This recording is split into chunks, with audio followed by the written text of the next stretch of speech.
श्रावण महिन्याची महिमा आणि भगवान शिव प्रकट होण्याची पौराणिक कथा।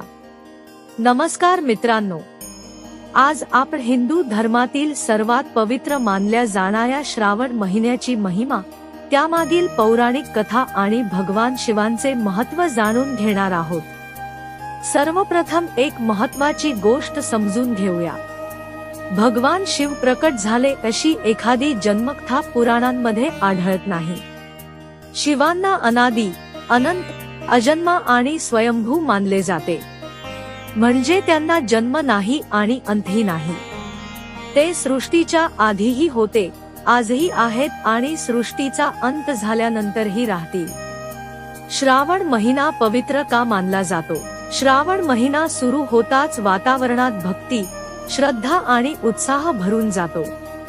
मंदिरांमध्ये घंटानाद होतो, शिवलिंगावर जलाभिषेक केला जातो, बेलपत्र अर्पण केले जाते आणि नमः शिवाय मंत्राचा अखंड जप केला जातो। या महिन्याचे महत्त्व अनेक कारणांनी सांगितले जाते। समुद्रमंथनाची कथा। देव आणि दानव यांनी अमृत मिळवण्यासाठी क्षीरसागराचे समुद्रमंथन केले। मंथन सुरू होताच सर्वप्रथम अत्यंत विषारी हलाहल विष बाहेर आले। त्या विषामुळे संपूर्ण सृष्टी नष्ट होण्याचा धोका निर्माण झाला। देव, ऋषी आणि सर्व जीव भगवान शिवांच्या शरण गेले। संपूर्ण सृष्टीचे रक्षण करण्यासाठी भगवान शिवांनी ते विष आपल्या कंठात धारण केले। माता पार्वतींनी ते विष शरीरात जाऊ नये म्हणून शिवांचा कंठ पकडला। त्यामुळे विष कंठातच राहिले आणि शिवांचा कंठ निळा झाला। तेव्हापासून भगवान शिव नीलकंठ म्हणून ओळखले जाऊ लागले। विषाची उष्णता कमी करण्यासाठी देवांनी शिवांवर गंगाजल अर्पण केले। याच स्मरणार्थ श्रावण महिन्यात शिवलिंगावर जलाभिषेक करण्याची परंपरा प्रचलित झाली। शिवलिंगाच्या ज्योतीची कथा। एकदा ब्रह्मदेव आणि भगवान विष्णू यांच्यात श्रेष्ठत्वाचा वाद झाला।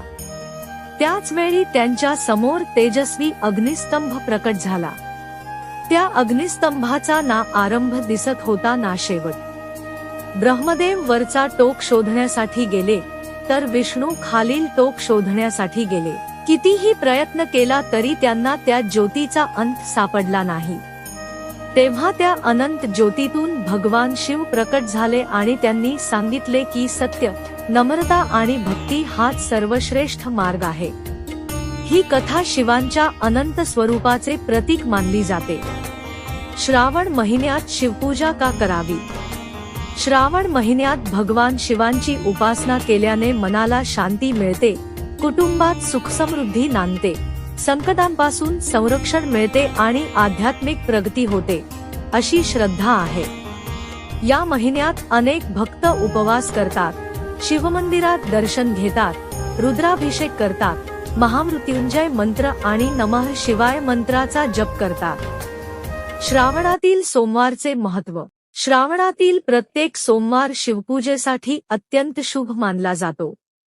या दिवशी लवकर स्नान करून शिवलिंगावर स्वच्छ पाणी, दूध, परंपरेनुसार बेलपत्र, धतुरा, पांढरी फुले अर्पण करून मनापासून प्रार्थना केली जाते। या कथेतून मिळणारा संदेश। श्रावण महिना आपल्याला संयम, श्रद्धा, सेवा, दया आणि निस्वार्थ भाव शिकवतो। भगवान शिवांचे जीवन सांगते की स्वतः कष्ट सहन करूनही इतरांचे रक्षण करणे हेच खरे दैवतत्व आहे। श्रावण महिन्यात मन, वाणी आणि कर्म शुद्ध ठेवून भक्तिभावाने शिवनामाचा जप केल्यास जीवनात सकारात्मकता, धैर्य आणि आत्मविश्वास वाढतो, अशी श्रद्धा आहे। हर हर महादेव। नमः शिवाय।